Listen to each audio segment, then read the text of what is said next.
So today we're going to look at Proverbs chapter 3, looking at verses 31 and 32. And particularly I want to look at verse 31, where the Bible says, "Don't envy the violent or choose any of his ways."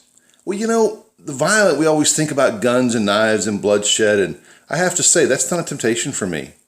What is a temptation is to emulate sports figures that we see. Now, I like football, and hopefully this illustration will work for you. In football, we see violent hits. We don't really want to emulate those. That would hurt. But we see coaches berating and yelling and screaming on the sidelines and seemingly accomplishing things. And so we say, yeah, I could be like that, and I could be just like that coach. And, okay, let's take a closer look, because the Bible says don't envy the violent and choose none of his ways. The violent coaches, the ones who yell and scream and are always berating somebody, they're not really successful. If you notice, the ones that are successful, yeah, there may be a time to strongly encourage a player, but they're mostly the teachers. They're the encouragers. They're the ones who are going to try to lift up and let me help you make a better choice in your situation.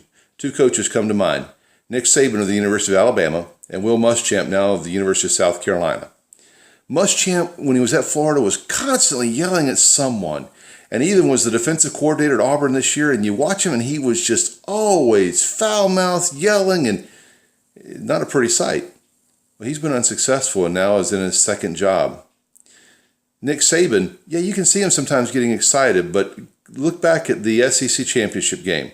Cyrus Jones is almost getting baited into a penalty, and Saban is very upset with him, brings him over to the sideline, and goes from being the rebuker as a coach to being the teacher.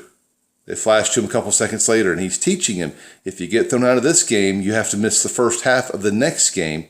Not a good thing. So you just want to show that it's the teacher and uplifter who is successful. Well, that's exactly what Proverbs 3:31 is saying. The violent have nothing for us. There's nothing we can accomplish by being violent, and mostly where we're violent is with our tongue. I'm not going to pull out a gun or a knife. I'll pull out my tongue. And so we need to be careful when the situation arises that we know that we're going to become exercised. Either, number one, prepare for it and how we're going to answer, and answer kindly. Or number two, when you just get up and walk away.